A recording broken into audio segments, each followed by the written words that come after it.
All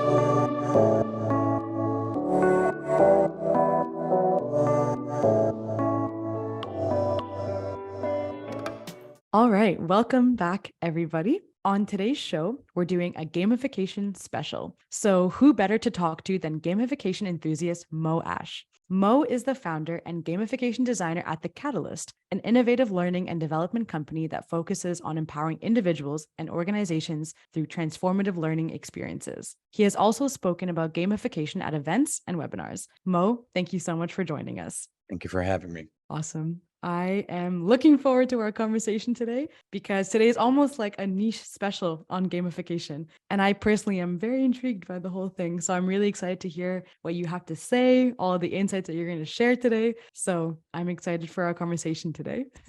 And I'm afraid. So let's see. Good. It's a good balance. It's a good balance. Yes. To even each other out. Exactly. You need a balance. That's awesome. Well, let's start off easy. I would love to know just more about your background and what got you into gamification in the first place. Okay. I was never into gamification to start with. I mean, I was into games. That could be a thing. I mean, I'm the product of board games, of long nights of playing, not Monopoly, but I grew up playing a board game called Risk and Ticket to Ride, Yes.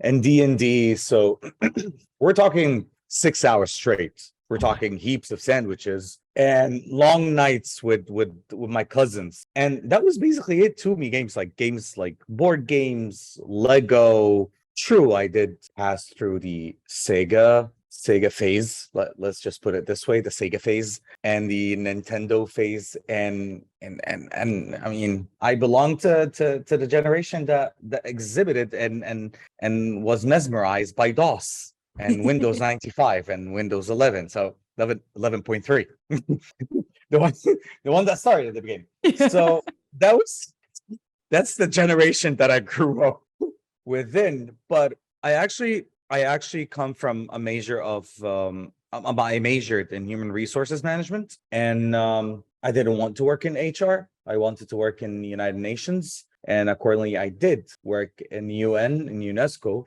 in scientific department for a couple of years, and hated myself. Wanted to stab myself to die. So I had a career shift and I got into training and development, which later on became L&D. So learning and development continued on in that pathway, if you may. And after getting to be a training manager, and then ended up being a consultant on L&D frameworks, competency matrix, talent development. I was going into that caveat. And I just stumbled upon this job opportunity for a company that does homegrown business board game simulations. Wow. And the job was come and be a product owner. At that time, I didn't have a job. I was basically doing freelance and gigs and projects and consultancies, and that was a good full-time job to consider. So I was like, okay, I'm gonna be running board games. What's so hard about that? Well, 7 months in, I became responsible for R&D. No. 8 more months in, I became the R&D manager. Give it 2 years, a year and a half, I became the business partner. I paid money to, like, you know what, Bibs, I want some of that. I need to get you more leveled up into within that game alone. Oh yeah. Oh yeah, it was intense. That's awesome. Okay. So yeah, I'm more of an instructional designer rather than a trainer. Training is a job. Instructional design is also a job, but instructional design, I'm extremely passionate about how to put systems into play. And that's what made me enjoy and love gamification way too much, because gamification is basically a system and connections and basically, I'm afraid you're excited. We even things out. We know how to keep a form of engagement, because too much excitement, well, that's a way for a disaster, and too much being frightened, that's we're gonna make the Blair Witch movie at that point. So it's either on one of those two ends, but a mix of both and being able to get the people in that kind of equilibrium. This is what gamification is really all about, to keep them in that sustained form. While in my alley of craftsmanship, it's also getting them to learn something along the way, whether that is through a gamification campaign, gamification systems, learning journeys, or even game-based learning experiences, or you know what, like miniature games. We have like card games. I'm looking up because I have like a card game here that we created. We have board games that we've created. And I left the company afterwards for whatever the reason that I cannot, talk about right now, but I left it and went back to the lines of freelance. And I was like, you know what? I'm gonna open up my own thing. That's awesome. Good for you. I'll be creating games that I do appreciate and I want to do for my clients, because I'm an awful person with my clients, because the client comes to me and be like, I want a game. And I'm like, why do you want the game? You're like, why on earth will you bother me by making you a game? Because times as a consultant. Oh yeah, because sometimes the solution is trivial, or it's needless to do a game. And maybe in our discussion we'll talk about, you know what, sometimes a game can be not in your favor. It can go against what you really want.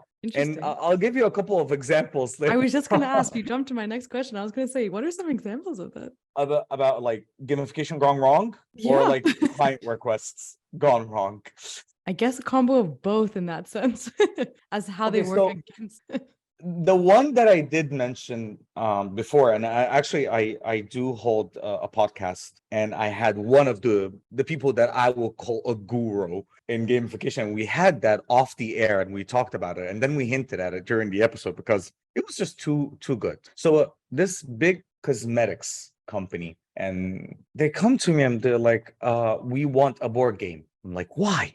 Because we want to onboard people and get all people together onto the ideation of and the principles of AR, IoT, VR, AI, ML. You know, they all just the acronyms. Let me go on Google and get all the abbreviations that you can find. Okay, make us a game, and let people know about it. So like, okay, why do you want to do that? Well, because gamification. Like, okay, so are you like jealous of other companies? So you thought maybe you could do that so you wouldn't feel less, or what's going on? And thank God, one of the people that was with me on the call actually knew me. So I managed to like carry out those puns sometimes, but I wouldn't get away with it with other people. But I was like, okay, so you want to do a game to onboard people about all of that. May I ask a question? Do you even use any of that? No. Okay. How far are you willing to use it? Not much. Not at this point. Bear in mind, this was during like early time COVID, like end of 2019, 2020, somewhere around that date. And the best part didn't come yet. I was like, how many people you want them to play that game? I mean, apparently you want this game to be online. Yeah. Okay. So online gives me constraints, because I need development and I need dev teams, and sometimes I could do no code, but I need to use a third-party software. I'm like, we want 150 people to play this game at the same time. I'm like, that's a fleet. That's like, how? And people from what departments? Finance, HR, marketing, ops, like operations, dev. But I'm like, so basically you're talking about almost the entire population. Yeah. Simple to play at the same time, not like parallel teams or like concurrent or consecutive. No. At the same time, one single game. So after many deliberations, I proposed scavenger hunts and different things, while telling people how you can take the knowledge that you get to utilize in day-to-day activities and day-to-day tasks. Because I told them, you need to give people substance and meaning, because gamification without a meaningful destination or something that people can like eat up on, it's useless. And you'll be paying me for no reason. So you need to take that and put it in. So we did like, okay, we're gonna do a huge scavenger hunt, and people will do it at the same time. We'll get like online facilitators to do that with us. The project never launched. Why? Because they were hooked on the idea of making a board game. And it never launched by me or anyone else. Right. Because they saw something another company did, and that company bought an existing board game that does nothing but spinning wheels and like doing trivia. Right. So they thought they could top it and do something different, then call it gamification. At one hand, this is not gamification. On the other hand, you're not really getting any benefit to your people, or even on ROI to start. Right. So that was one of the famous times when I had a client that knew nothing. And by the way, many people do not really know about gamification that well, and I don't hold it against them. My point is, why are you venturing into this specific principle? I'm sorry, discipline, not principle. Right. This genre, approach, strategy. It's an approach that we can use when we need to,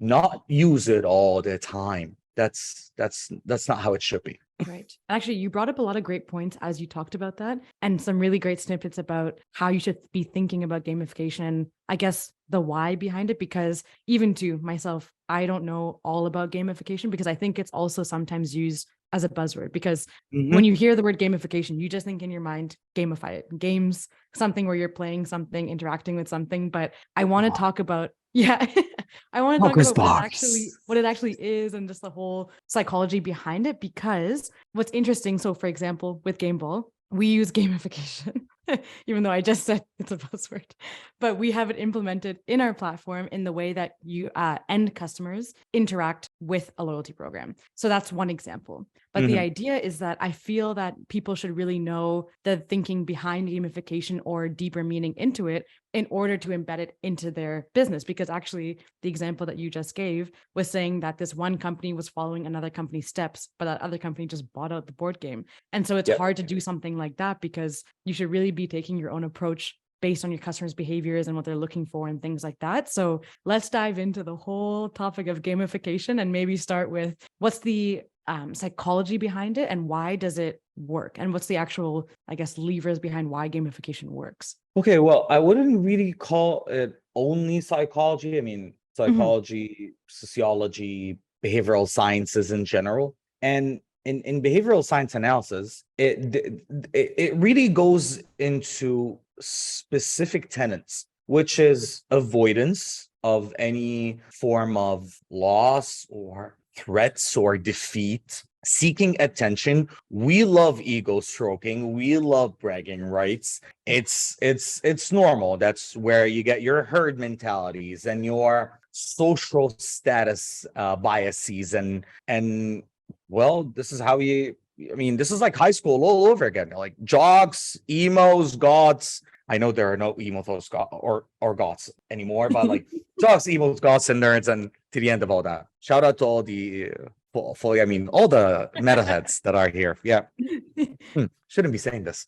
Anyway, so you have this, and also you got your people that are also asking for instant gratification. So you have seeking attention, avoidance, instant gratification, forms of reinforcement. All of this together makes up behavioral analysis. This is what behavioral analysis is all about. And to take it a step further, on one hand, gamification works on offering people the enough agency, flow, getting better at what they do one step at a time till they get to an epic meaning, calling, meaningful destination, somewhere that makes sense. And this follows one of the absolutely famous frameworks in motivational psychology, which is done by Ryan and Deshi. It's called the self-determination theory. So the self-determination theory is basically, I want to work on people's means of autonomy, skill acquisition and mastery,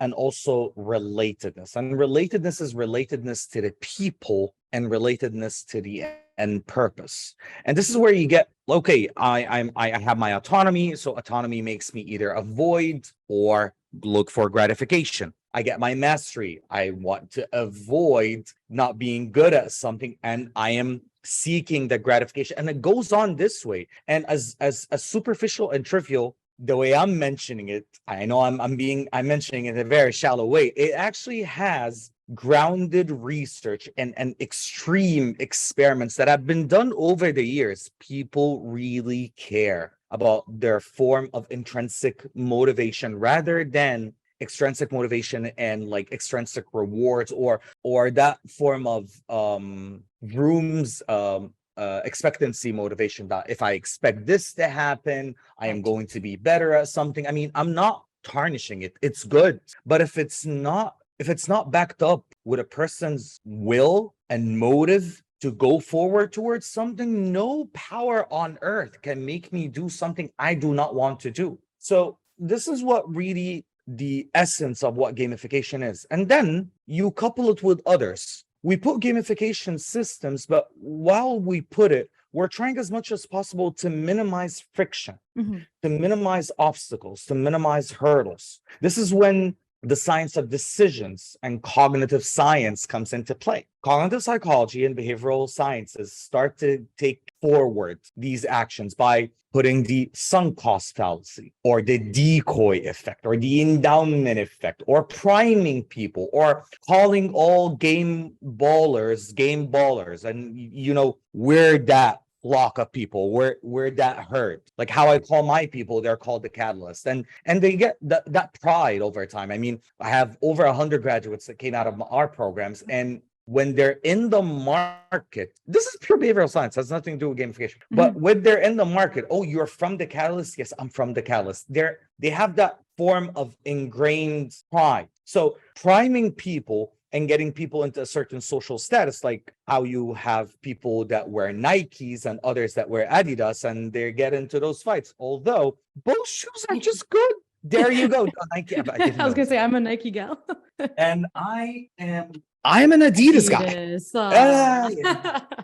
Yeah, but I mean, if you're going to be using your social status, I'm going to be using mine. And in whatever way I'm trying to convince you to change the status quo, it's not going to be that easy. So you got those, and also you have availability heuristics. You got confirmation biases. You got your anchoring biases. We piggyback on behavioral science to either do one of two things: to use those concepts to remove the friction from our gamification systems to make people more inclined to learn, to utilize the system, to buy something, to get into something, or we actually make note of it so we wouldn't be using it, and we start to build like barriers towards it. And also, let's just be honest about something.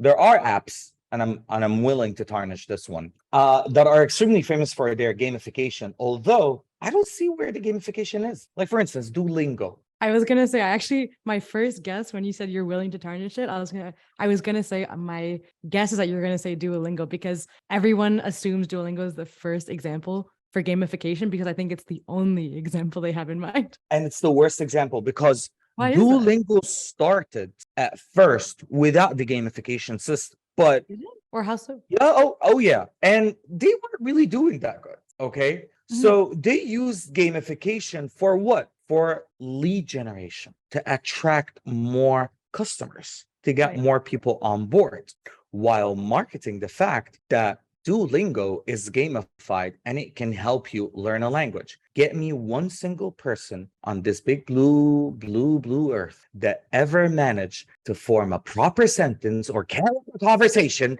after going through Duolingo. Maybe, okay, so you know your bonjours and you know your chows. Good for you, boo-boo. But you cannot carry out a conversation. Duolingo did not help you with that. Honestly, it's funny that you mentioned that, because actually, I might have chosen one of the hardest languages to learn, but Spanish, I actually already knew from university that it just added on top of that, but really it didn't help that much. But recently I've been learning to speak Hindi. And when I went on Duolingo, the first little bit was just sound. And I was just like, this is absolutely nuts. But I never thought of it as the only I guess, path or avenue to learn Hindi, even though it's a very tough language. And so I had to go and get a tutor because even after using it, I think I used it for about 3 months. Like I actually used it for a very long time and I still wasn't able to form a single sentence. I can relate. I used to have this passion towards I need to work on my French again. I need to get that back.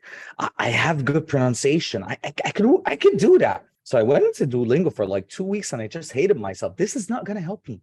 This is not taking me anywhere. And this is when I started like, I'm a researcher. Let me research this. This doesn't work. It's not. And I went and I digged and I got dirt. Duolingo's promise is to teach you how to speak a language. Not a single person can speak a language as a result of only Duolingo. It can give you words, it can level you up. You're engaged, you're glued. There's no friction. It's easy, it's aesthetically pleasing. You're there, but it's without substance. Right. It's nothing. And that's what I hate. When people use those frameworks, those disciplines, and use it only for, I don't know, for garnering money, garnering cash, they're ruining the business. They're ruining a good discipline. That's the point. Yeah. And so I'm curious to know, because I guess I honestly feel, and I guess this might just be my opinion, because I'm not super educated in the space of gamification and how it all works and the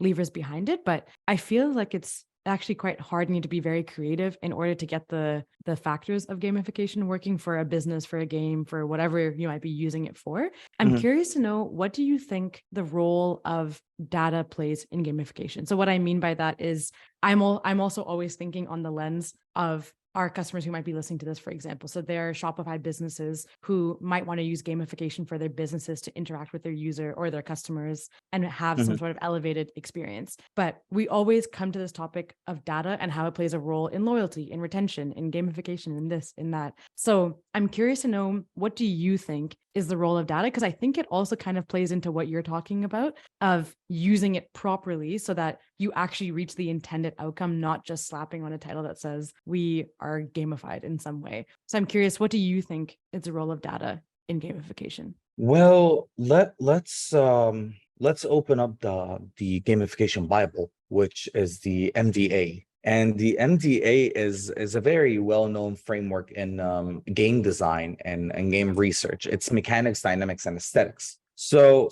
mechanics is basically the heart and soul of gamification. As a matter of fact, I like to call them the steam engines. These are the engines that move a specific system forward. And when I do the mechanics, the byproduct of it, the result of it, the thing that we see when we see customers, in my case, learners, or like salespeople, whatever the audience would be, is they are acting in a certain way. They are feeling certain feelings. They are moving in certain directions that we have orchestrated. That's dynamics. Okay. So yes, designers do not design dynamics. We design mechanics so we can see dynamics coming to life. And all of that is wrapped within the overall aesthetics, the look and feel, the overall experience and engagement. That could be fun, dramatic, adventure, sci-fi, medieval, in my case, and Fantasia, because I do enjoy that a lot. So all of that is the MDA. So where's data coming into play? To me, I put a huge factor on contextual analysis. I need to know, Mr. Customer, Mr. Client, Miss Client, I want you to tell me, what's your environment? How is it the social support on your side? What is it like, your culture? I mean, how is your culture like? How do you work? Where do you work? What do you do? Is there HR support? What kind of tech are you using? The tech on the surface, the tech under the radar? Because not a lot of companies would say that they're using WhatsApp that much or text messages, but they would say that they're using their Slacks and their Yammers and maybe LinkedIn, for instance. Right. But you might find a lot of people within the company actually using WhatsApp or even Discord. You need also to know the mental status of people. Are they getting promoted? Is there any form of career progression? Is there any push or support? Not social support. They are in any form of support, or they're demotivated. For crying out loud, I'm not going to be doing a business with people that already have issues and then tell them, oh, smile, put a smile on your face, make a better life. It's not going to work this way. So I need to understand the overall context. The more the data I have, the better I can start to decide, okay, so you want people accordingly to have more engagement if we're doing this for people engagement, or you want more leads, or you want to understand more about your audience, or maybe you want to teach them something. Like, for instance, we wanted to onboard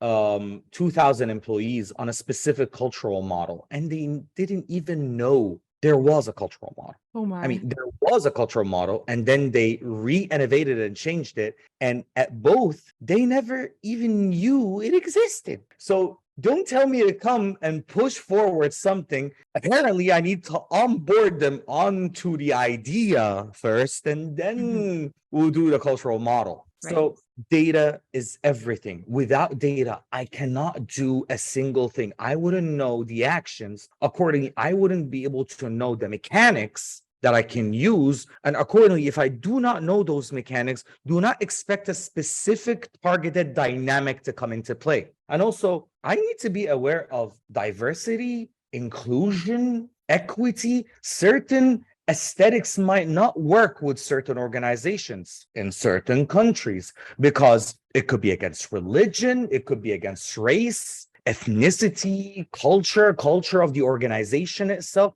Gamification is a system of data. You know where to place the data, where to manipulate, and where to introduce and when to introduce. Because sometimes you scaffold wrong, you ruin the system. Right. Or you introduce way too much, people get overwhelmed and they start to build barriers and so on and so forth from the amount of problems that can arise. So yes, data is everything. We live in a swamp of data when it works into gamification. That is, yeah, it's so interesting too, because even I just think of a completely separate example. Sorry, just when you were explaining this, I was thinking of different examples that came to my mind. And I was even just thinking about the concept of UX design as well. Just different experiences and things like that. The most simple ones are the ones that are super well thought out of. That was not English. Restart. The ones that are super simple and easy to use are the ones that were most well thought out. They were the most carefully planned in the creative way. And exactly what you just said of, it's like the scaffolding, you got to get it right, because if you have it wrong in one place, the whole thing crumbles. And it's such an intricate experience that I think it's interesting that you describe gamification like that and how data plays a role, because I think what's interesting in this day and age is that data plays a role in so many different ways, whether it's the operations of a business, whether it's the product, whether it's the gamification of the experience, whether it's all these different things. And so it's interesting that you describe it like that. And I'm curious that to hear your thoughts on, if you were, like, let's say a company comes to you and they want to implement gamification into their business. What are some things that you would advise them, or how would you guide them in a way of how they can implement gamification into their business? Well, the use cases. The use cases can be so much. I mean, it can be from onboarding and training programs, obviously. You can also work on gamifying the experience of being at the company's website or at the company itself, or like the organization itself, like physically there. Sure. It could be rewarding employees, but when you get into a game and you just open up the door, you got 100 points for opening the door. Really? Why? See, you have to put rewards and scarcity in tandem. So if you're going to be rewarding people in an organization, it has to be of essence, it has to be scarce, and it has to be for a reason. And that's why one of the things that I did advocate about a long time ago to a client was KPIs, key performance indicators. Instead of looking at key performance indicators only from the perspective of output and results, which is needed. My background's in human resources. I did that. Okay. But why not to put KPIs upon learning? And that learning, not only that it's going to be mentioned in the PMS and the performance management system, but paraded. showcased. People can know about it. And you can do it bi-weekly. So you have 2 weeks where people are working on certain tasks, per department, per function, and then you got two forms of leaderboard. And I hate leaderboards. By the way, the pet peeve of any person that works in gamification is points, badges, and leaderboards, because we hate the PBLs.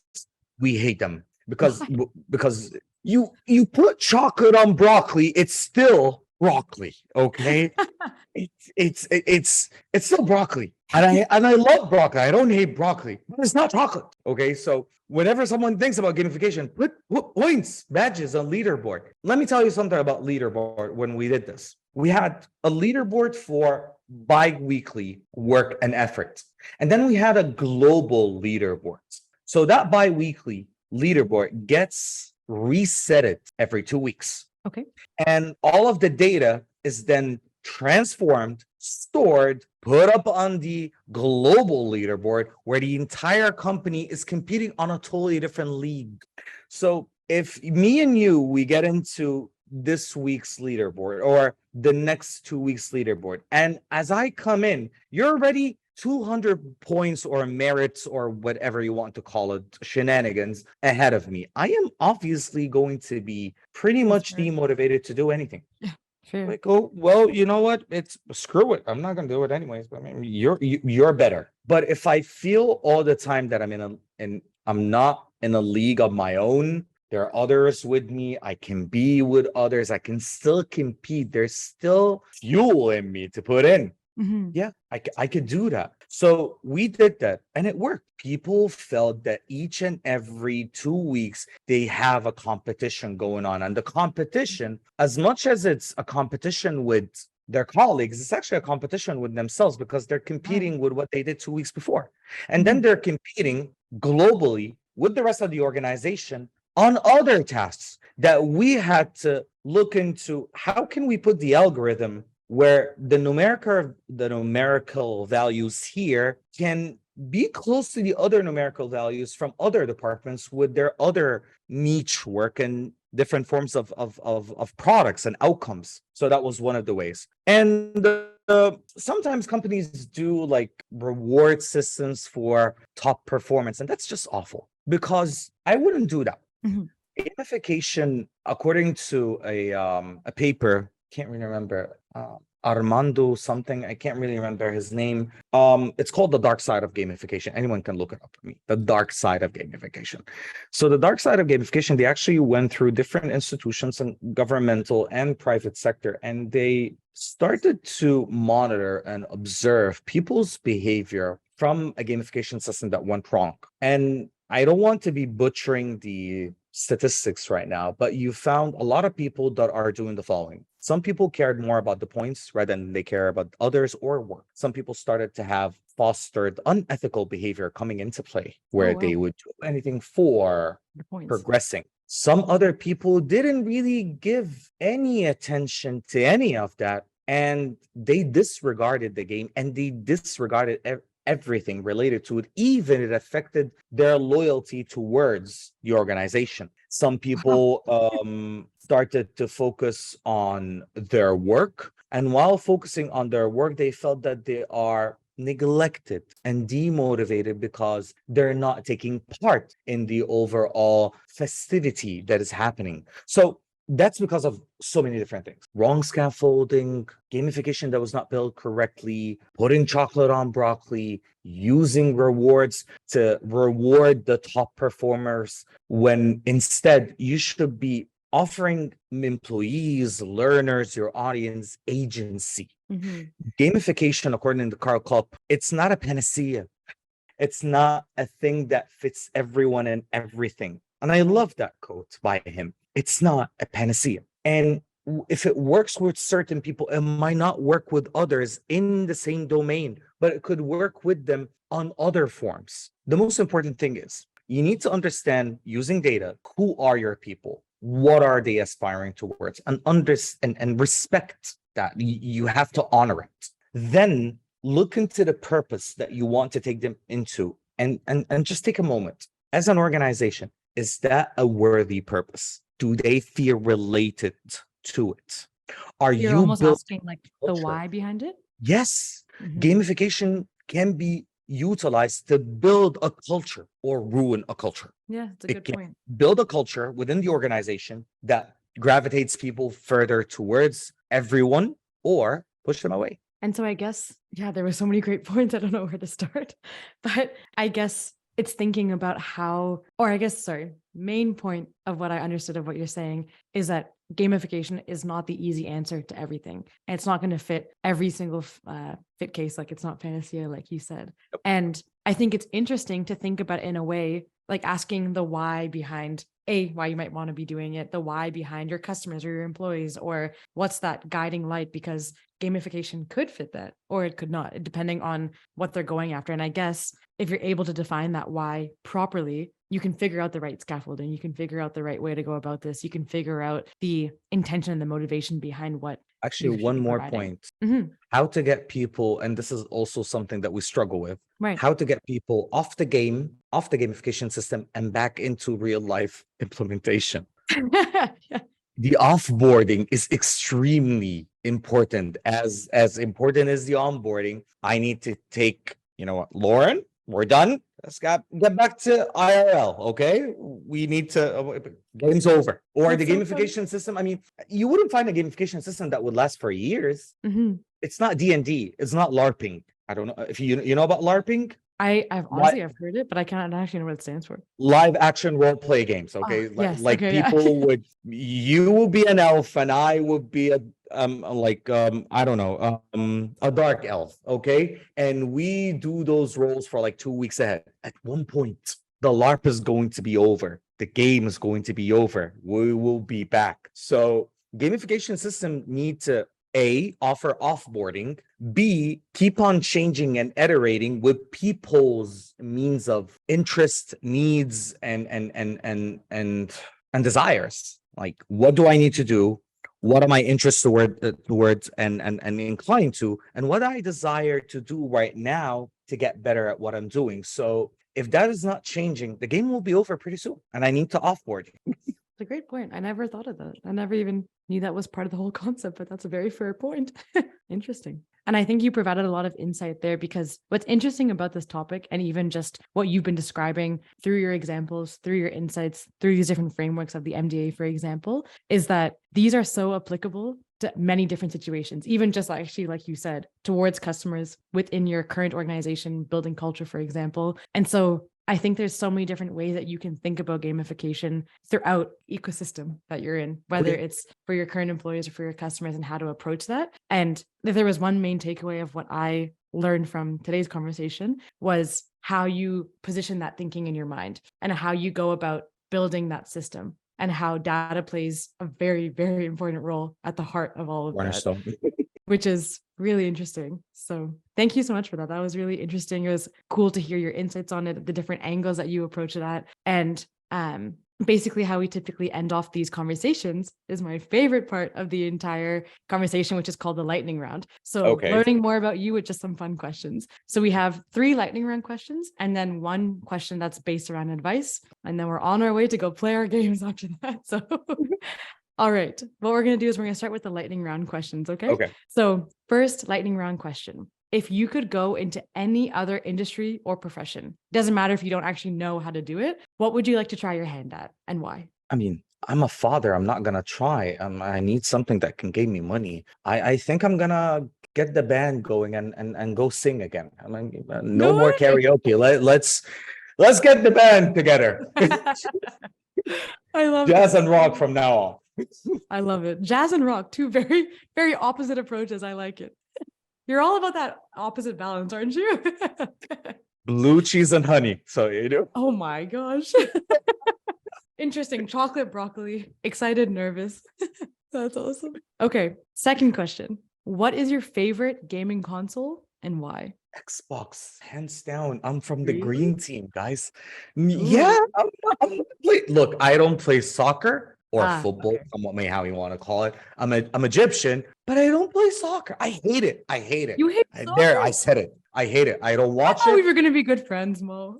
I'm I'm sorry. Maybe I'm traumatized from my childhood whenever I come and play with the kids, like in alleys and streets, it'll be like, oh, go there, be a goalkeeper. And it was just another way for me to get like injuries. So I don't like that. And I used to play Kung Fu. So hell, That's cool. I don't want that. So to me, I like Xbox. It offers more dungeon crawling games, and I'm not into FPS, first person shooters, that much. So I like puzzles, games like Trin, Minecraft, dungeons. All of that is interesting to me, and I like to play with my wife. So Nice. multiplayer. Very Yeah. cool. Okay. And last lightning round question. What is an example of a company or brand that is getting gamification right? So I guess the opposite of Duolingo in your mind. Well, wow. Companies, I wouldn't say a single company because Interesting. no, I mean, I've seen many good examples. Okay. So Pepsi got it right one time with a campaign. You got Nike got it right one time with a campaign. Which campaign was the Nike one? Well, there was a campaign with Battle of the Sexes where you were running using your Nike watch, and you were running as a female and I'm running as a male. And there's a Right. battle between both of them, and it encouraged That's that. cool. Yeah. Also, this is actually built on behavioral science because back in the 1960s, you know about the 10,000 steps. You need to take 10,000 steps. You need Yeah. to take that's the goal. Actually, that was actually Japanese created. And never knew that. it has a name. I can't remember the Japanese name for the life of me right now, but the name is called 10,000 Steps. It was a campaign that was built to encourage people to go to the Olympics. And it starts by taking the first steps, going to those 10,000 steps. And if you get it, you are on your way to be an athlete, to be part of the people in the Olympics. It's a very old story. The point is, since that time, it got ingrained in our heads, and many gamification systems and many campaigns were like, take those 10,000 steps, get into those 10,000 steps. And it's not easy. Yes. No one can get into those 10,000 steps that easy. Yeah. So yeah, Game Ball also got it right. I can't really disclose how I got to know this information, but I'm a stalker. So yeah. And what else? There are many good examples, many good examples. And I can't really remember a single person that does it, but you know what? ROG, Republic of Gamers, ROG. I was gonna say, what is that? ROG, my laptop is a ROG laptop. Cool. This laptop is a ROG laptop. So ROG actually have really good gamified experiences in the unboxing. The new gaming deck that is competing with the Steam Deck, it's called the ROG Ally. Ally, not Ally, Ally. The ROG Ally is an amazing unboxing experience. The ROG phones are amazing unboxing experiences. Also, Oppo, Realme, Huawei, many companies are following the same trend with limited editions where it's a complete user experience that is uncanny. It's different. And based on scarcity, I'm assuming? Exactly. It plays on scarcity. It plays on the fact of curiosity. There are many mechanics here: curiosity mechanics, investment mechanics, loss avoidance mechanics. If I did not get this, no one else will help me have an experience like it. So you don't really need to look at gamification as a complete on system that is applied from A to Z. Sometimes you see miniature applications of gamification in almost everything, like Pepsi, LinkedIn, where me and you met. LinkedIn has added this feature recently on top of your profile where it tells you how far your post reach and exposure has increased. This is a very sneaky behavioral science trick. And it's always used in games to tell you, okay, this is what happened. See how you've gained interest? Do more of that. Bear in mind, your exposure got dropped down or got low in the past 7 days. Work on yourself further. LinkedIn is all gamified. That's so true. Wow. I never thought of that actually as gamification, to be quite honest. I thought of that as trying to get like growth hacking of some sort, but I never would have called it gamification in the first place. So that's really interesting. It's a great point. Remember LinkedIn at the beginning where you're building up your profile and it tells you 90% full, 80% full. Other people are doing this. You need to do the same. It has been using gamification to the T since early. And I guess it's almost like FOMO in gamification. Because I certainly Maybe. felt that when I started LinkedIn, because I also didn't know what I was supposed to be doing. I was like, I'm not sure. Interesting. That was really cool. Okay, last question. So that was a lightning round. Yeah. And I learned so much in that short amount of time. So thank you for that. My But pleasure. last but not least is an advice question. So is there a piece of life advice that someone shared with you once that has always stayed with you? Life advice. Or marketing, but could be both. It's not life advice, but it's maybe something that I do talk a lot, and I've learned when I first started off in learning and development is that I hate motivational speakers and I hate people that say that they can change people and they can push people into doing certain things, and then others that parade how they had an amazing influence on others' lives. I hate that. That's why I got into learning design. That's why I got into gamification specifically, because using gamification, we offer people agency. Right. So if I could say something, just work on your own form of agency, your own means of autonomy. This can be extremely rewarding, and you would always own the consequences, because when you do something that is not yours, or you got pushed into it, or you felt that you got led into it and something wrong happens, this is where people get into depression. This is where people get into like rejections, or complete ignorance and carelessness, because I didn't sign up for this. I was pushed into it. And people over time, they build complacency. So agency is everything. Offer agency and be more of an autonomous person. That's what I've learned. I started getting into L&D to work on that. That's really cool. And I think so important too, because everything can be within your control if you decide it to be that way. So it's a nice reminder to have that autonomy, have that agency, and be a high agency person. So thank you for sharing that. I appreciate it. My pleasure. Awesome. Well, thank you so much for joining us on the show today, Mo. It was lovely to have you. Thank you. Thank you so much. It's been fun. Yes, lots of fun. So, yeah, it was fun.